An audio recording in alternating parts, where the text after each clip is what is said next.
Le grand dialogue. Sigika Foba. Le grand dialogue, l'émission de débat du studio Tamani sur votre radio. Shenibiro. Halud Mauni. Shenibiri. Sigika Foba. Le grand dialogue. Le grand dialogue. Mesdames, Messieurs, bonsoir. Le grand dialogue d'aujourd'hui réfléchit sur l'impunité. Merci de nous recevoir chez vous pour 45 minutes de discussion avec nos invités. Saloum Traoré, directeur exécutif d'Amnesty International, Olivier Kambala Wakambala de l'association du barreau américain, Drissa Traoré de l'association malienne des droits de l'homme. Merci à vous, messieurs, pour votre disponibilité. Je suis Famoussa Sidibé. Petingiara est à la mise en onde. Studio Tamani. Pour convaincre la coordination des mouvements armés de l'Azawad de sa bonne foi, le gouvernement du Mali a levé les mandats d'arrêt lancés contre des responsables de groupes armés du nord du Mali. Cette levée était la principale condition donc de la signature de l'accord de paix le 20 juin dernier par la coordination des mouvements armés de l'Azawad. Du coup, les associations de défense des droits de l'homme s'indignent contre cette décision en rappelant aux partis que l'accord qui vient d'être signé comporte en son article 46 des dispositions favorables à la promotion et à la protection des droits humains et à la lutte contre l'impunité. Alors, cette levée de mandat d'arrêt qui pesait donc contre certains responsables de groupes armés, que signifie très concrètement cette levée, Saloum Traoré, d'Amnesty International? Bonsoir. Je salue aussi tous les auditeurs de Radio Tamani, du studio Tamani. Je vous remercie aussi pour m'avoir associé à ce débat.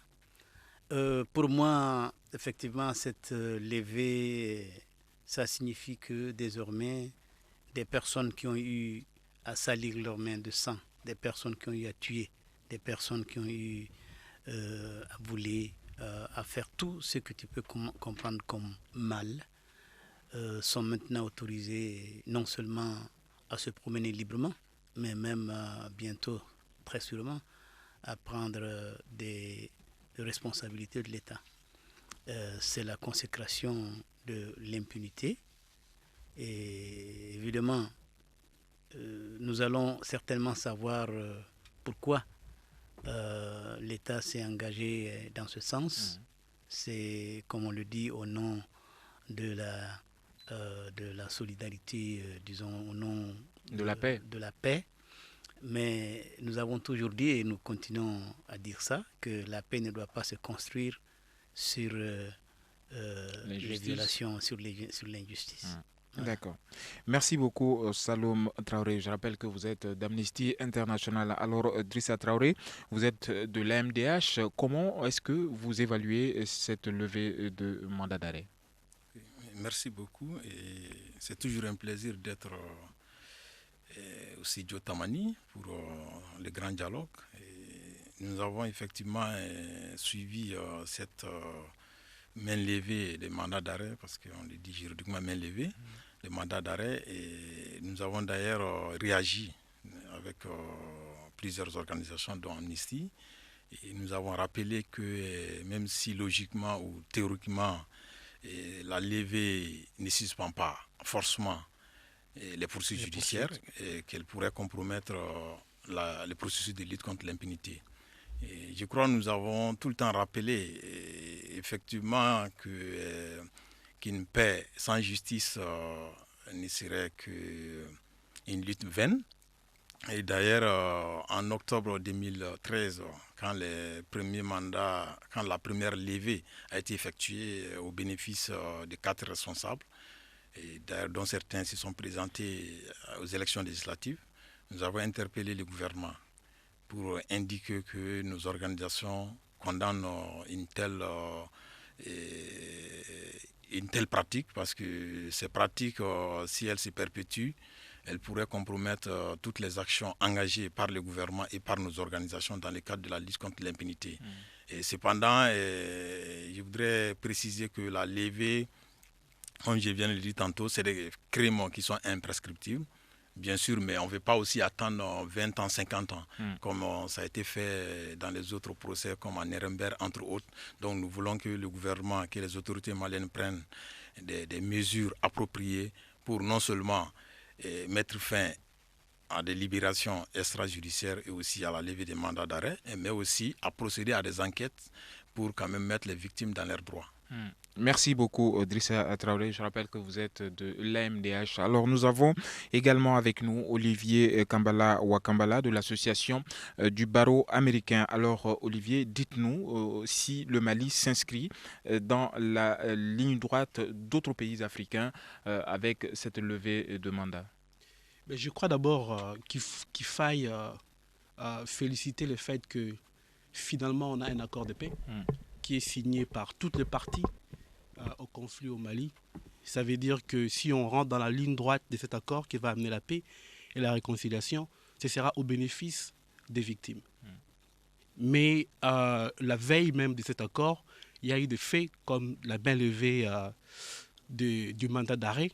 Et comme Drissa l'a dit, la main levée du mandat d'arrêt consiste à ce que les juges renoncent à son mandat d'arrêter les personnes pour qu'elles se présentent devant lui et ne renoncent pas aux poursuites.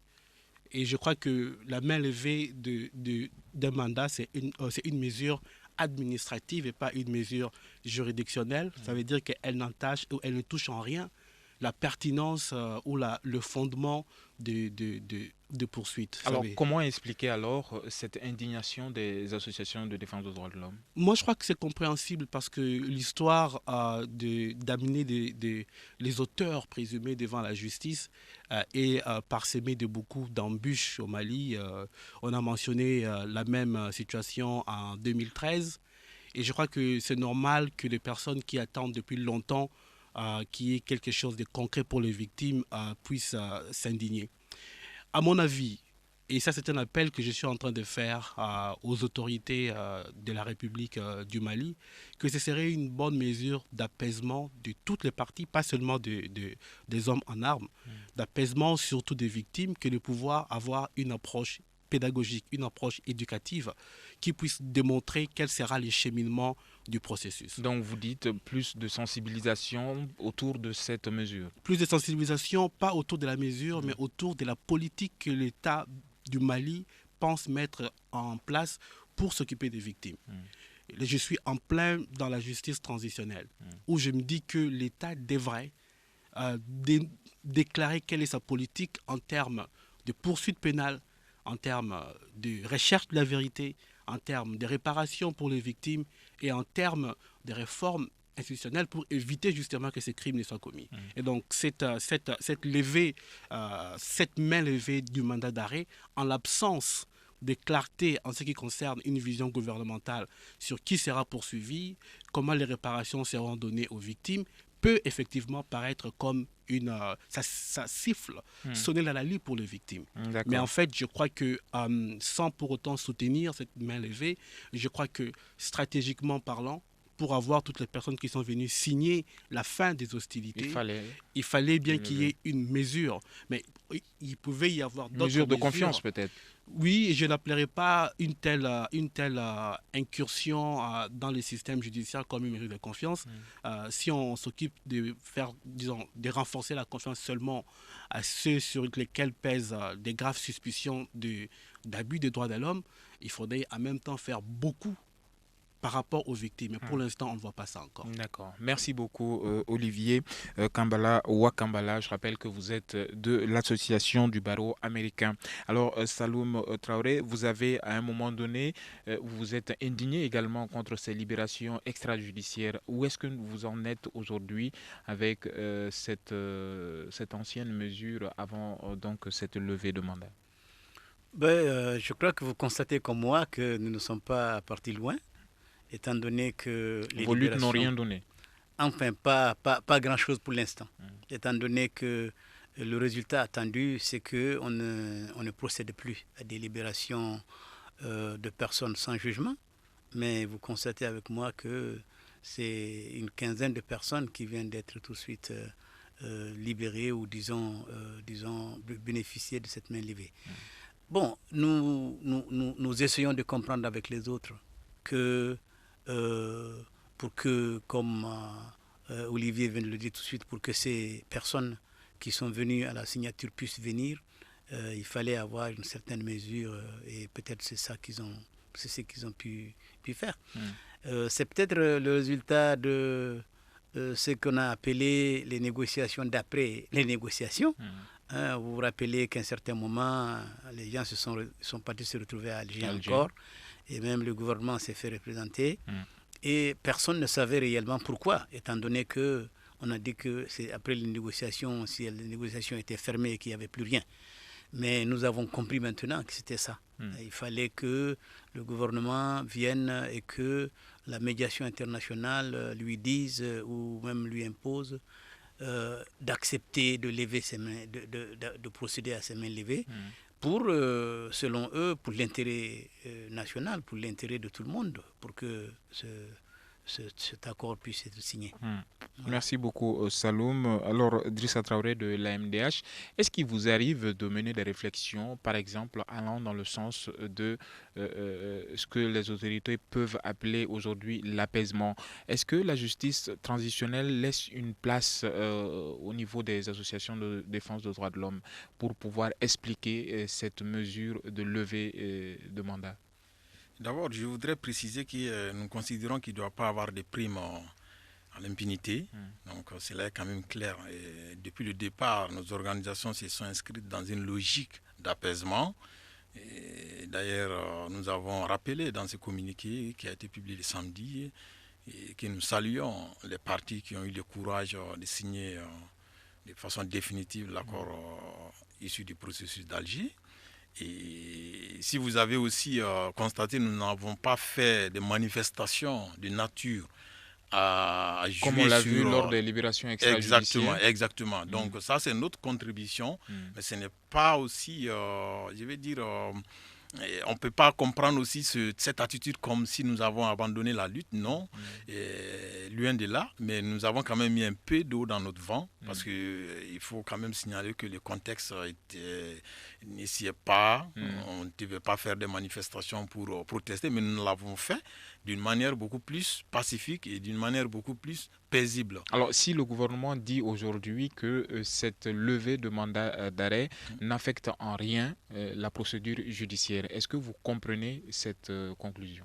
Oui, en tant que juriste, comme Olivier l'a dit, la levée des mandats d'arrêt, ça ne doit pas avoir d'incidence sur les poursuites judiciaires. Pourquoi vous vous indignez alors? Oui, parce que vous savez que dans le cadre des négociations ou dans le cadre d'un processus politique, il y a toujours des concessions.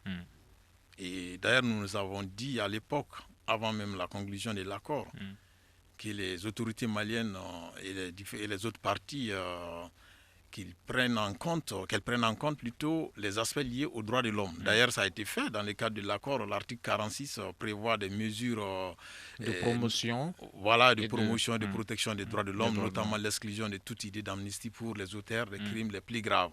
Ça, c'est un acquis pour nous. Et cependant, il faut que nous veillions au grain.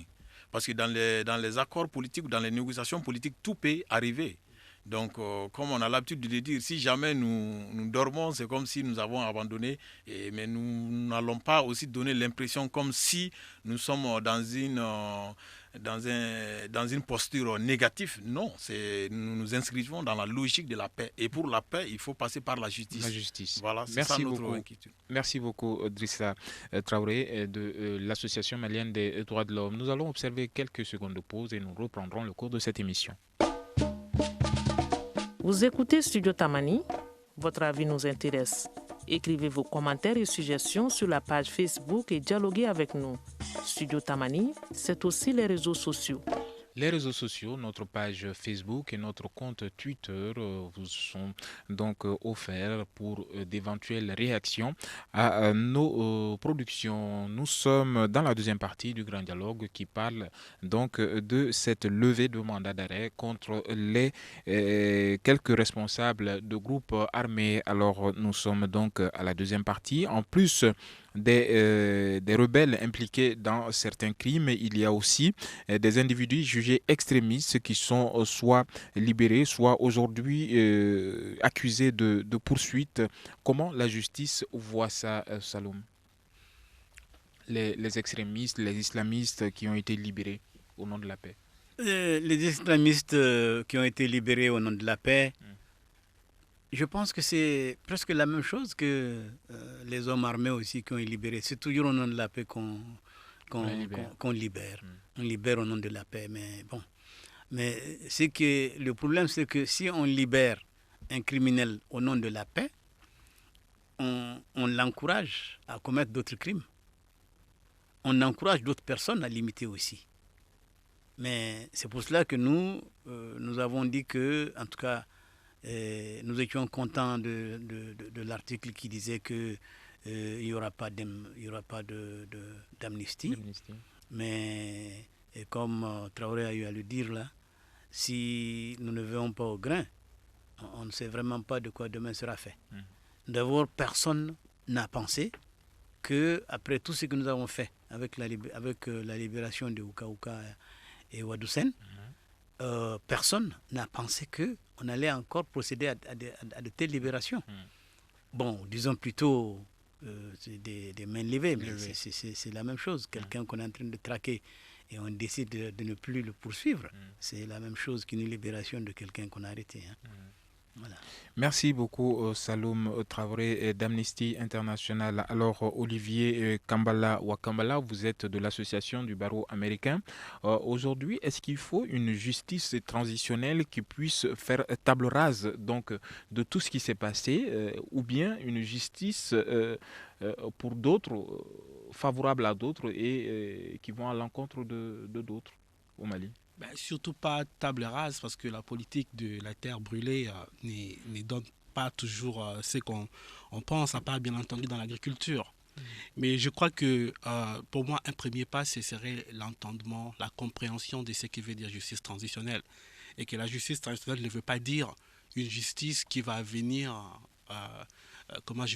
prendre les devants et mettre de côté d'autres formes de justice. Je crois que le problème, c'est la compréhension de la justice transitionnelle comme un ensemble de mesures, comme un ensemble de stratégies pour justement faire face à l'impunité, pour faire face à la multitude des auteurs présumés de graves abus des droits de l'homme et pour pouvoir accompagner la transformation de l'état de guerre vers la paix.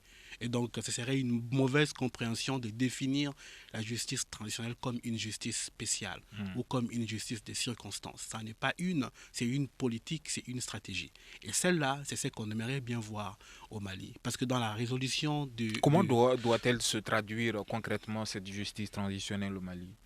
Ce serait quand même pas très modeste de ma part de pouvoir donner les grandes lignes de ce qu'elle devrait être, mais je donnerai quand même le contour de ce qu'elle devrait comporter après avoir écouté différents acteurs des droits de l'homme, après avoir écouté les victimes, après avoir traversé différentes parties du Mali. Et une chose qui revient constamment, c'est le rejet de l'impunité des abus des droits de l'homme. Personne ne veut que les auteurs présumés ne soient pas inquiétés. Mais il y a justement un autre débat qui s'ensuit, c'est quel sera le niveau ou quelle sera la forme d'établissement de ces responsabilités. Bien entendu, il y aura une bonne implication des cours et tribunaux pour le faire, mais je crois qu'à défaut de passer chaque criminel devant un juge, il faudrait créativement penser à des mécanismes qui puissent établir des responsabilités, y compris sociales et y compris administratives. Je crois que ce qui serait la clé du succès, ce sera quelle est la balance que l'État est en train de faire, parce que c'est l'État vers lequel nous nous tournons pour voir des mesures fortes. Quelle est la balance que l'État fait par rapport à son intervention, par rapport aux auteurs présumés, par rapport à ceux qui ont pris les armes et par rapport à ceux qui ont subi les actes de ceux qui ont pris les armes. Et l'indignation dont on a parlé tantôt, c'était parce qu'autant il y a des mesures vers les personnes qui sont des partenaires pour la paix, il y a absolument ou vraisemblablement pas grand-chose qui n'est fait à l'endroit des personnes qui ont subi les actes de ceux qui ont pris les armes. Et là, il n'y a pas de balance et ça, c'est un problème. Et bien Donc entendu, il n'y a pas de réparation. Pour l'instant, à ce que je sache, il n'y a pas d'acte fort de réparation qui puisse venir. Et dites-le-vous bien, quand on écoute les victimes de graves abus des droits de l'homme, on se rend compte que parfois, ils n'ont pas une idée de réparation comme étant réduite à des compensations financières. Ils ont une idée beaucoup plus avancée de ce qu'ils peuvent considérer comme réparation. Comme quoi, par exemple? Certains veulent, par exemple, de voir juste leurs membres de famille qui sont encore soit dans des morgues ou enterrés à la sauvette dans des dunes, recevoir une sépulture digne de nom. Pour eux, ce serait déjà un grand pas. D'autres attendent tout simplement que l'État puisse, par exemple, reconnaître qu'il y a eu des actes d'omission de la part de l'État qui ont causé les souffrances des victimes. Et là, ils seront déjà en une situation de voir différemment différentes. Je n'aimerais pas parler de pardon parce que pardon, c'est un acte privé, personnel et qui ne peut pas être décrété. Mais l'État peut déjà poser quelques actes pour sentir que autant il se préoccupe que les gens signent des accords de paix, autant l'État se préoccupe des personnes qui ont subi les actes de ceux qui ont pris les armes. D'accord. Alors, est-ce qu'il faut aujourd'hui au Mali des tribunaux spéciaux pour donc juger ces crimes ou bien faut-il se référer à la justice internationale, Drissa? À mon avis, nous avons dépassé, je pourrais dire les débats ont dépassé ces niveaux. Parce que depuis 2012, au mois de juillet 2012, avec l'ouverture de différentes procédures judiciaires par la justice malienne et aussi avec la saisine de la CPI par le gouvernement du Mali, nous avons effectivement échangé autour de ces possibilités. Mais finalement, on est revenu à cette possibilité d'aller vers cette justice transitionnelle où la justice nationale ou institutionnelle va continuer à jouer son rôle de premier choix, mais aussi avec la compétence subsidiaire des tribunaux ou des justices internationales comme la CPI, on peut aussi compter à ce que les auteurs des violations des droits de l'homme soient poursuivis. Et parallèlement, comme Olivier l'a dit, dans le cadre de la justice transitionnelle, il y a effectivement matière à rappeler les différents piliers. Donc, il y a le droit de savoir et à ce niveau, il y a la question de vérité. D'où un rôle primordial de la commission justice, vérité et réconciliation déjà créée au Mali. Il y a la question aussi du devoir de mémoire, donc, qui rentre aussi dans le cadre des activités de la CVJR. Et à côté de ces piliers, j'avais déjà parlé de la justice, où on a la justice nationale, on a aussi la justice internationale. Donc à ce niveau, au niveau de, je veux dire, là où nous en sommes actuellement au Mali, les débats ne sont plus au niveau de la création des tribunaux spéciaux ou au niveau des tribunaux ordinaires. Nous allons continuer à travailler avec la justice nationale et la CPI aussi va continuer à jouer son rôle subsidiaire. Et parallèlement, la commission vérité, justice et réconciliation va pleinement jouer son rôle. D'ailleurs, je voudrais rappeler qu'à ce niveau, nous avons bien sûr appris, comme vous tous, lors de la déclaration des politiques générales du Premier ministre, que le décret d'application de la loi portant une indemnisation de la rébellion du 17, des victimes de la rébellion du 17 janvier et celle des événements qui se sont découlés à Bamako et à Kati, sera adopté, que le décret sera adopté, de même que la loi sera relue. Parce que nous avons un moment pensé que la loi, excusez-moi du terme, nous avons parfois qualifié la loi d'une loi, de loi squelettique parce qu'elle ne contient que 5 articles et parfois il y a matière à améliorer. Et déjà quand le Premier ministre a parlé lors de la déclaration des politiques générales, nous avons pensé que c'est un acte qui est fort, qui est positif. Et aussi lors de son discours à la cérémonie du parachèvement de la signature de l'accord issu du processus d'Alger, le président a rappelé que la CVJR sera opérationnelle dans les semaines à venir. Donc nous allons suivre ces différents engagements pris par nos autorités pour faire de cette justice transitionnelle une réalité au Mali. Et il faut aussi signaler qu'aujourd'hui, heureusement que les organisations se sont mises là-dessus, sinon au départ, les gens étaient confus par rapport à cette justice transitionnelle. Certains avaient pensé que cette justice transitionnelle veut mettre fin au rôle de la justice ordinaire. Certains ont même pensé que voilà, la justice transitionnelle, c'est une justice qui sera chapeautée uniquement par la justice internationale. Donc ces débats aujourd'hui ne sont plus à l'ordre du jour. Donc avec le concours de tous les partenaires, nous sommes arrivés à une conclusion selon laquelle tous les partenaires, y compris les ONG, les services étatiques et aussi bien les acteurs internationaux, vont continuer à jouer. Et bien sûr. Alors, pour simplement clarifier certains termes assez techniques pour nos auditeurs, CVGR, peut-être Commission Vérité, Justice et Réconciliation. Alors, Saloum Traoré, vous êtes d'Amnesty International. Pour faire appliquer la justice comme il faut peut-être des moyens. Est-ce que le Mali a les moyens aujourd'hui financiers, humains, pour appliquer convenablement la justice?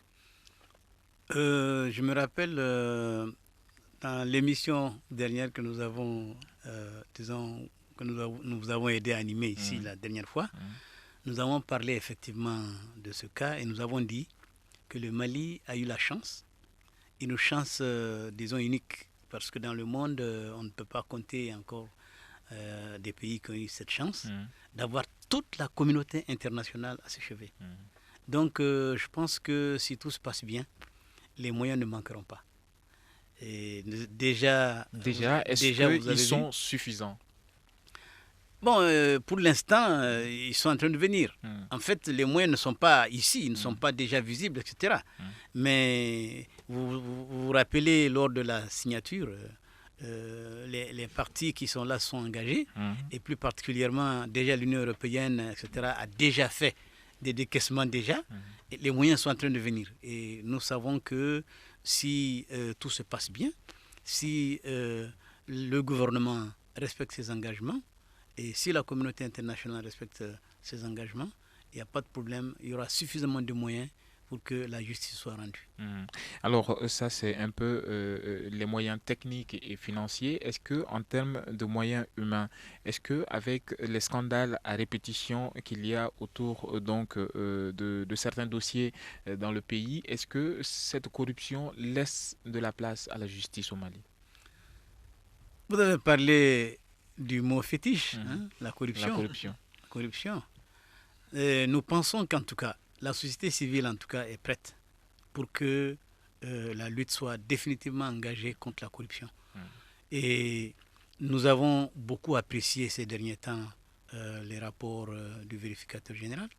Et nous disons même que nous lui avons écrit personnellement pour lui dire qu'en tout cas nous sommes prêts à l'aider pour que nous puissions vraiment mettre fin à cette gangrène.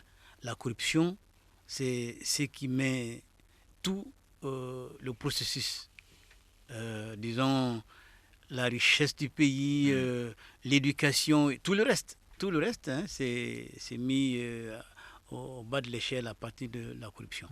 Et je pense que la société civile est prête en tout cas à faire ce qu'elle peut pour que la corruption soit vaincue. D'accord. Et nous savons que l'État est en train de dire qu'on va lutter contre la corruption.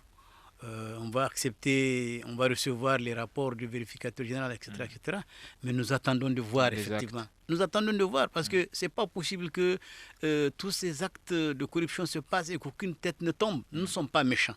Nous ne voulons pas le malheur des gens. Mais pour l'intérêt national, il faut que nous voyions que des gens sont là et qui doivent répondre à leurs actes. D'accord. Merci beaucoup. Nous allons observer quelques secondes de pause et nous reprendrons le cours de cette émission. Une réaction, un avis, un commentaire. Réagissez sur la page Facebook de Studio Tamani et restez connectés avec nous. Studio Tamani sur les réseaux sociaux pour vous faire entendre.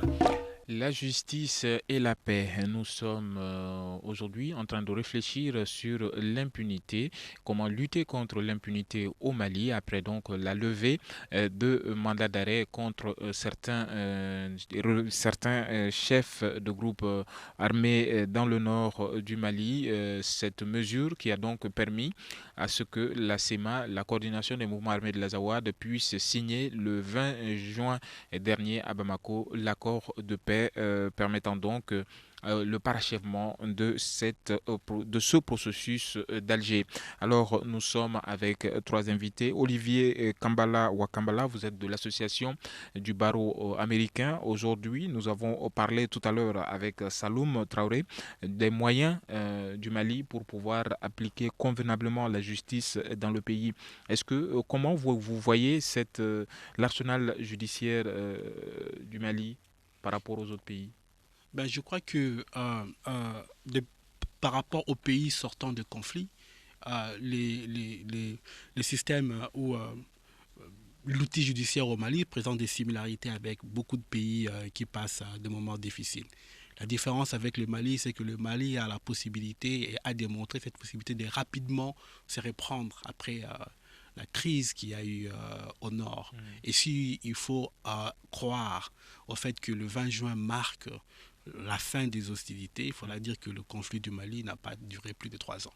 Donc ça veut dire que contrairement à d'autres pays où le conflit s'est enlisé, et on espère que le 20 juin marquera essentiellement la fin des hostilités et pas sa transformation en autre chose. Alors, je vous ai posé une question tout à l'heure, mais malheureusement, je n'ai pas reçu de réponse.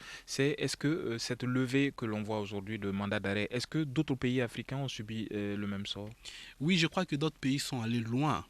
Plus loin que le Mali. Et ont dépassé des mesures administratives comme la main levée. Ils sont allés dans des mesures qui effaçaient même l'existence de ces crimes, l'existence des poursuites. Ils sont pris des mesures d'amnistie.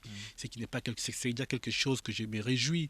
Déjà dès le début, et le gouvernement et les groupes armés sont tous unanimes que l'amnistie ne va pas intervenir. C'est déjà très bien pour le Mali, je crois. Et il faudra toucher du bois que ça ne puisse pas faire, que ça ne puisse pas revenir, que ça reste là où ça se trouve. Moi, je trouvais important une question que vous avez posée par rapport aux moyens dont les pays disposent pour pouvoir faire face à ces fléaux, à ces défis, parce que c'est important, il faut le dire. Il ne faut pas qu'on minimise la tâche non plus, mais c'est des défis très importants. En plus de moyens financiers, comme l'a dit Dr Saloum, les partenaires internationaux ont fait des déclarations et j'espère qu'ils vont aussi les mettre en application. J'aimerais penser à des axes assez techniques, mais qui peuvent être déclinés en termes de moyens que l'État pourrait déjà montrer de sa part qu'on est sur la bonne voie. Et ça, ce serait peut-être d'abord la volonté politique inéquivoque du gouvernement pour aller vers tout ce qui est contenu dans l'accord de paix. Ça, c'est déjà le moyen le moyen que je considérais comme le moyen massu. S'il y a une volonté politique ferme, on peut aller de l'avant.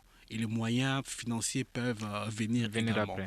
Et aussi, il faudrait qu'il y ait une stratégie. Parce que moi, je considère que beaucoup de pays qui ont navigué à vue n'ont pas pu aller très loin parce que justement, ils n'avaient pas... Faute de stratégie. Le Mali devrait se doter d'une stratégie dans le domaine de la justice en général, la justice judiciaire, mais devrait aussi se doter d'une stratégie pour pouvoir accompagner cette transformation de la guerre à la paix. Il faudrait qu'il y ait une stratégie très claire. Je suis content qu'Idrissa ait mentionné la déclaration de politique générale du Premier ministre dans laquelle il y a quelques angles de cette stratégie-là, mais elle devrait être générale, elle devrait être globale et elle devrait aussi présenter des liens d'interconnexion. Il ne faudrait pas laisser les choses évoluer en vase clos. D'accord. Merci beaucoup, Olivier Kambala Wakambala. Je rappelle que vous êtes de l'association du barreau américain. Alors, Idrissa Traoré, vous êtes de l'association malienne des droits de l'homme. Au Mali, actuellement, il y a deux gros chantiers, les exactions commises au nord et le coup d'État et le contre-coup d'État. La suite judiciaire, cette justice qui tarde à se mettre en place donc concernant les accusés de cette affaire des Bérets Rouges. Où est-ce que vous en êtes dans cette lutte, Idrissa? Okay, merci. Je suis désolé, je ne pourrais pas rentrer dans le secret de la procédure. Donc, je ne suis pas avocat, mais je suis tenu aussi à respecter ce principe sacro-saint. Et ce qui est sûr, nous sommes derrière les victimes parce que la MDH et la FIDA s'y sont engagés aux côtés des victimes en se constituant partie civile depuis novembre 2013. Et nous avons un pool d'avocats qui est acquis à la cause de ces victimes et qui continue à suivre ces dossiers. Donc c'est vrai que nous attendons le procès. Donc je ne pourrais pas dire plus que cela. Mais je voudrais rappeler que par rapport aux procédures relatives aux crimes commis au nord du Mali, nous continuons effectivement à suivre les dossiers en dépit de la levée des mandats d'arrêt, parce que nous accompagnons environ plus de 180 victimes, dont 100 victimes de crimes sexuels. Et nous attendons des actes forts du gouvernement du Mali. Ces actes forts doivent se traduire par des enquêtes impartiales pour effectivement récolter des preuves pouvant permettre à la justice de confondre les accusés. Et cela même est un aspect très important parce que cela pourrait permettre de mettre fin même à des libérations, même à la levée des mandats. Parce que parfois, on est buté à un problème. On nous dit qu'il n'y a pas de charge dans tel dossier. On ne peut pas avoir de charge tant que les enquêtes ne sont pas menées. C'est ça le gros problème aujourd'hui. Et c'est un appel que je lance à l'endroit du gouvernement du Mali pour que des mesures appropriées soient prises pour mener des enquêtes. Je suis entièrement d'accord que la sécurité au nord n'est pas aussi que ça, mais bon, on peut effectivement prier avec la signature de l'accord, comme Olivier l'a dit, et que la sécurité revienne dans la partie septentrionale pour permettre aux juges de mener à bien les différentes enquêtes. Est-ce que vous comprendrez aujourd'hui si l'État décide de calquer la situation du Nord à celle qui s'est passée lors du coup d'État et du contre-coup d'État avec cette disparition des bérets rouges? Est-ce que vous comprendrez une probable libération, par exemple, des accusés? Je dirais plutôt que ce n'est pas un souhait. C'est pas un souhait. Est-ce que cela pourrait être justifié? Non, nous avons dit d'ailleurs le 11 septembre 2014, quand nous avons marché à la suite de la libération de Ouka-Ouka, nous avons dit qu'aucune libération ne pourrait justifier. Voilà, qu'aucune libération ne pourrait justifier une autre libération. Donc, sans pourtant pointer du doigt un dossier particulier. Donc, ce qui est sûr, ça ne pourrait qu'envenimer la situation. Donc, là, ça ne doit pas être une justice de deux poids, deux mesures. De toutes les façons, la justice doit être faite à tous les niveaux. Comme la justice n'a pas de couleur, elle n'a pas de nom. Donc, voilà. Alors, Saloum, est-ce qu'on peut... merci beaucoup, Idrissa. Je rappelle que vous êtes de l'AMDH. Saloum, vous êtes de Amnesty International. Est-ce que quelle est la différence aujourd'hui entre le dossier du Nord et le coup d'État et le contre-coup d'État, cette affaire des bérets rouges? Quelle est la différence? J'aimerais souvent aussi ajouter que je suis le président du réseau des défenseurs des droits humains. Et que englobant toutes les associations de droits de l'homme, plus d'une cinquantaine d'organisations maintenant. Et quand vous me demandez de comparer ces deux cas, je dirais simplement que ce n'est pas exactement la même chose.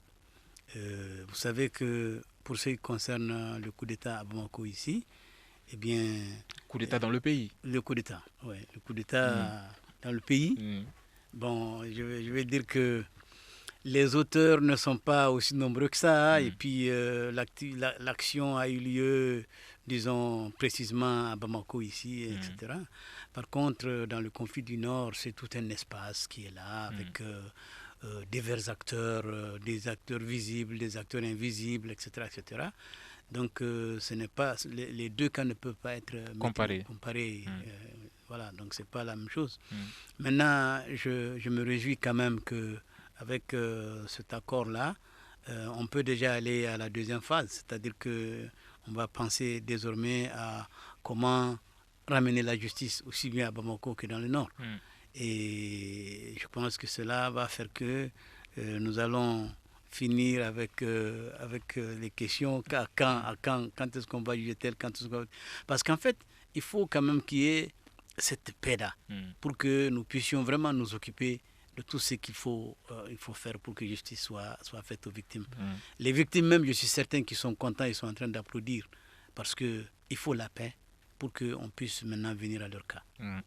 Alors, concernant justement cette paix, il y a beaucoup de dossiers en suspens. Il y a ce mandat d'arrêt qui vient d'être levé donc contre certains responsables de groupes armés. Il y a cette accusation de haute trahison de l'ancien président de la République, cette affaire de béret rouge. Comment un observateur étranger voit tout ça à votre niveau, Olivier Kambala Wakambala? Ça veut dire que pour moi, il y a une bonne activité et un intérêt que les acteurs du conflit veulent faire jouer au cours des tribunaux. Ça, c'est déjà une très bonne chose. Et je crois que tout ce que je pourrais dire, c'est que les règles du jeu soient bien respectées pour le triomphe de l'état des droits. Parce que c'est des repères importants pour que le Mali puisse se stabiliser dans la durée et surtout pour que les crimes ne puissent pas se répéter. Se répéter, ça c'est très important que finalement les gens puissent vivre dans la paix. Mais je comprends aussi que toute cette activité s'est fait malheureusement parce qu'il faut le dire, qu'on puisse punir les auteurs du coup d'État, qu'on puisse punir les auteurs de la guerre. On se penche beaucoup sur les auteurs présumés. Ce qui est une bonne chose, mais on ne fait pas beaucoup par rapport aux victimes. Parce que qu'est-ce qui doit être fait, selon vous, en faveur des victimes? Je crois que les victimes ont, comme j'ai dit avant, ils ont des besoins très, très simples. Ils ont des besoins d'existence, ils ont des besoins de reconnaissance de leur dignité, et c'est par des actes forts que l'État peut le faire. Reconnaissance qu'il y a des gens qui ont été tués, peut-être faire des mémoriaux pour ces personnes, des sépultures dignes, des programmes de réparation peut-être provisoires, en tout cas pour ceux qui sont dans les besoins, et aussi montrer qu'on est en train de s'occuper des cas les plus importants, les cas les plus emblématiques qui, dans la conscience collective, montrent que c'était des cas qui ont vraiment violé tout le monde, que pour ces cas-là, on ne puisse pas tergiverser. Mais je crois aussi que dans cette phase, comme je l'ai dit, c'est important que l'État puisse bien balancer ses priorités. Et c'est pour ça qu'une stratégie est très importante. Et Biroli a sorti un document de stratégie sur la justice transitionnelle qui donne quelques grandes lignes des propositions qui peuvent être mises en application. Et récemment, nous avons lancé, exactement le 20 juin, on a lancé une campagne de sensibilisation sur la lutte contre l'impunité. Et la campagne est en train de passer sur les ondes, mettant en œuvre des personnalités fortes des droits de l'homme, comme M. Saloum qui est avec moi, et bien d'autres, pour dire que l'impunité ne devrait pas être autorisée à triompher. Des petits actes comme ça peuvent être un réconfort, ça peut être du baume au cœur des victimes qui attendent depuis longtemps. Olivier Kambala Wakambala de l'association du barreau américain. Merci beaucoup Olivier pour ces éclairages. Alors Saloum, je me retourne vers vous.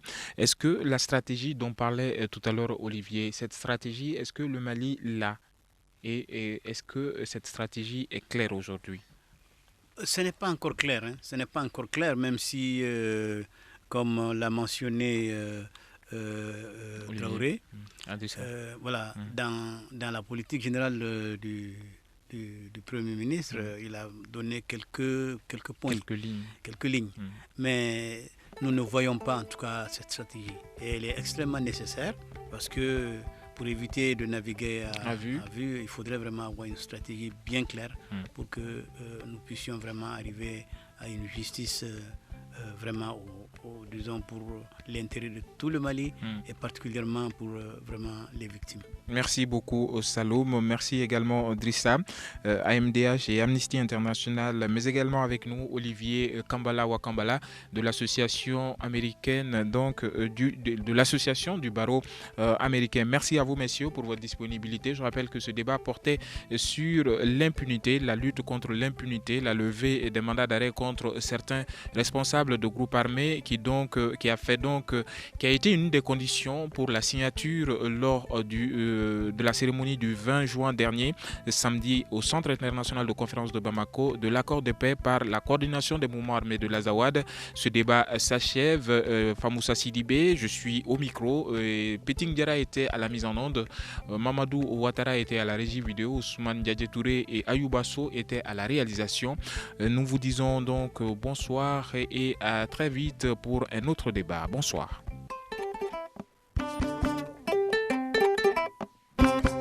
Le grand dialogue. Le grand dialogue, l'émission de débat du Studio Tamani sur votre radio.